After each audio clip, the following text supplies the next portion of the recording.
Immaculate Disinflation. Let's talk about it. Looking back at last week, we had a short week with Memorial Day. The S&P was up 1.83%. Year to date, the S&P is up 11.53%. So what happened last week? Why did we see this broad market rally?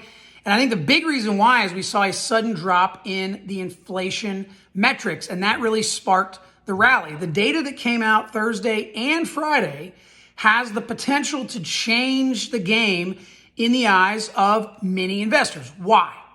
It's because the previous expectation was that growth is too strong and employment was too tight for inflation to decline on its own, meaning the Fed would have to keep hiking rates until growth slowed and unemployment started to rise again.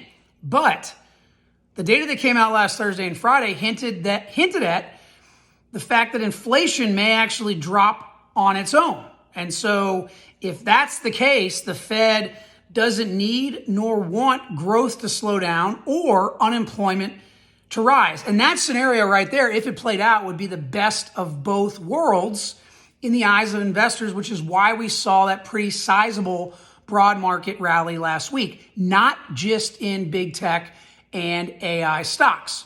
But there's two things that I think we have to consider here that are really, really important.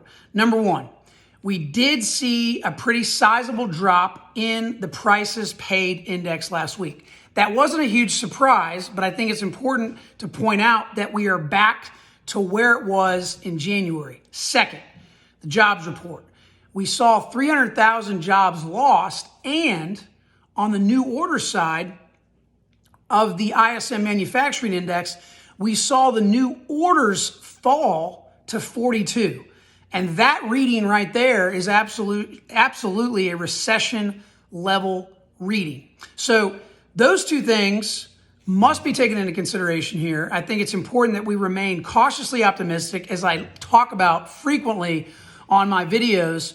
For now, though, the data remains resilient and inflation is falling, and that is enough for the market to rally. But again, stay cautiously optimistic, stay aware of how you are investing and the risks that you are taking.